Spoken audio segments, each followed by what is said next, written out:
पोटभर जेवलात? चला आता थोडासा पुढे आपण अभ्यासाचा विषय बघूया. जेवल्यानंतर आपलं जरा मेंदू शांत होतो आणि मग दुपारच्या वेळेस झोप लागू शकते आणि मग त्या मेंदूला जागा करण्यासाठी इथे काही प्रश्न लिहिलेले आहेत विचार करण्यासाठी. आता इथे बघा संख्या किती आहे? 20.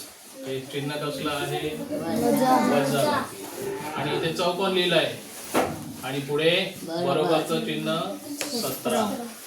म्हणजेच 20 मधून अशी कोणती संख्या आहे जी वजा केल्यावर 17 उरतात? 3. नक्की का? लिहूया मग.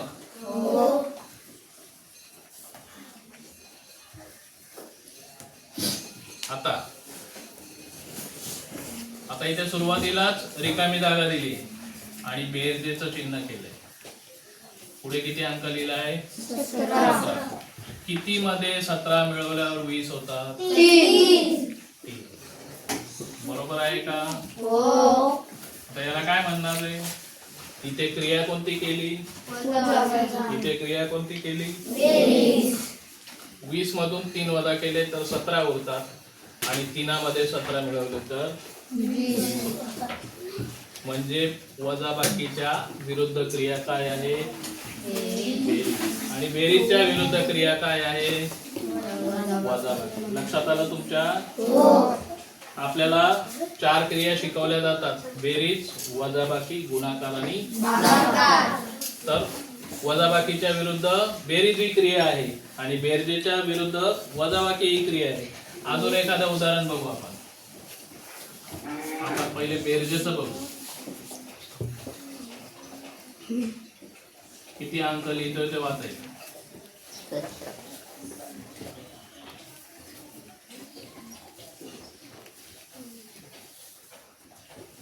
किती अंक लिहिलाय? 17. पुन्हा 17.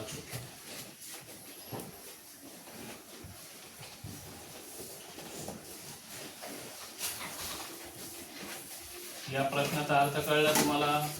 17 मध्ये अशी कोणती संख्या आहे की जी मिळवली तर 25 होतात? नक्की सांगा. नक्की 7 की 8? 8.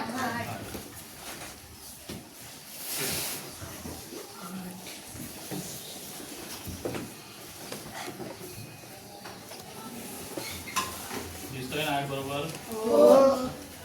ठीक आहे. 17 मध्ये 8 मिळवले तर 25 होतात. मग आता याची विरुद्ध क्रिया कोणती आहे? वजाबाकी. पहिला अंक लिहितो मी.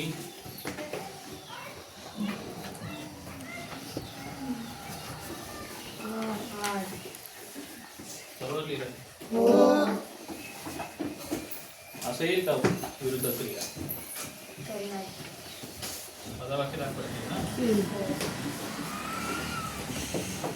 मग आता पहिल्यांदा येणार 25. किती येणार? 25. 25 बरोबर.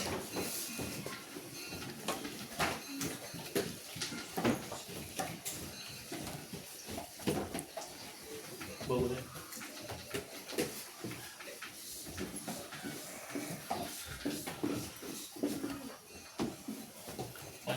वजा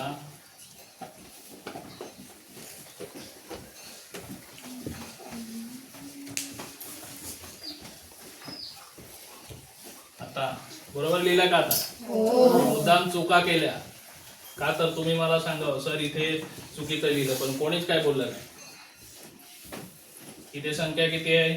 25. 25 मधून किती वजा केल्यावर 17 होतील? 8. जर बघा 17 मध्ये 8 मिळवल्यावर 25 होतात, तर या 25 मधून हे 8 वजा केले, 25 मधून 8 वजा केले तर 17च उरायला पाहिजे. आहे की नाही? आहे ना गंमत? इथे पण तेच आहे बघा. 20 मधून 3 वजा केले 17 उरले. या 3 मध्ये 17 मिळवले 20 झाले. आहे विरुद्ध क्रिया? इथे पण विरुद्ध क्रिया बरोबर. आता गुणाकार बघू.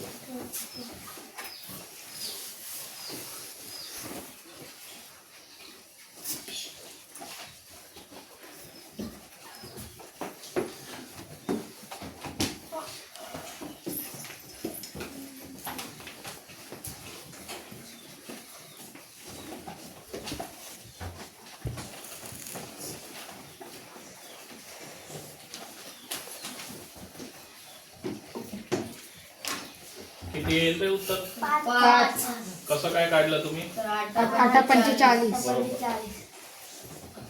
8ला 5 ने गुणलं तर 40 येणार. मग आता हे उत्तर समजा आपल्याला माहिती नाहीये, हे उत्तर आपल्याला माहिती नाही. नाही. मग अशा वेळेस काय करणार? गुणाकाराच्या विरुद्ध क्रिया कोणती आहे? भागाकार करणार. म्हणजे 40ला 8 ने भाग दिला तर ही संख्या येणार आहे. तुमच्या नेहमीच्या पद्धतीने बघूया. 40ला कितीने भाग द्यायचा आहे? 8 कारण दोन संख्या आपल्याला दिल्या आहेत. 40 इथे घ्यायचंय, 8 ने भाग द्यायचा आहे. आता लक्षात येईल ना? बरोबर. कितीचा पाडा म्हणायचा आहे? 8चा. 8 1 8, 8 2 16, 8 24 8 32 8 45 नंतर पुढे चालू ठेवा. किती येईपर्यंत म्हणायचं आहे? 5 किती आले? 8चा पाडा किती पर्यंत म्हटल्यावर 40 येते? 5 8 पंचे 40 इथे कोणतं चिन्ह येणार आहे? इथे शून्यातून 0 गेला, 4तून 4 गेले, पूर्ण भाग गेला. गेला ना पूर्ण भाग? खाली काही शिल्लक उरला? मग आता इथे बघा, या 40ला जर या 8 ने भाग दिला तर 5 येतोय. इथे गुणाकार म्हणजे इथे काय येणार आपल्याला? अंक कोणता येणार? 5. 8 पंचे 40 आता इथे आपण काय केलं? 40ला 8 ने भाग दिला तर 5 आले. बरोबर. 40ला 8 ने भाग दिला तर किती आले? 5. आता बघूया 40ला 5 ने भाग द्यायचा आहे. कितीने? 5 आता किती उत्तर येईल? 8 किती येईल? 8 5चा पाडा 8 पर्यंत म्हटला तर 40 येईल. शून्यातून 0 गेला, 4तून 4 गेला, पूर्ण भाग लागला. 40ला जर 5 ने भाग दिला तर 8 उत्तर येते आणि 40ला 8 ने भाग दिला तर 5 उत्तर येते. म्हणजे 8 आणि 5 यांचा गुणाकार किती आहे? 40. गुणाकाराच्या उलट क्रिया भागाकार आहे. लक्षात आलं? त्यालाच म्हणतो आपण विरुद्ध क्रिया. जेव्हा अशा प्रकारचे प्रश्न येतात तेव्हा बरोबर तुम्हाला सोडवता येतील. सोपा आहे तो, काही कठीण नाही. आता हे झालं तुमच्या साध्या पद्धतीत, 1ली ते 4थीच्या पद्धतीत. आता आपण बघूया मोठ्या वर्गाच्या बाबतीत कसं काय करणार. आता इथे आपण काय केलं होतं? 40ला कितीने भाग दिला होता? 8 ने. इथे लिहायचं 40. हे आहे भागाकाराचं चिन्ह. 8 ने भाग दिला होता. 8. किती उत्तर येईल? किती? आडवी मांडणी केल्यावर लगेच गोंधळता तुम्ही. किती उत्तर येईल? 5 8 पंचे 40. आता तीच पद्धत. 8 ने भाग दिल्यावर 5 येतात. आता 40ला आपण 5 ने भाग देऊ. 40 भागिले 5.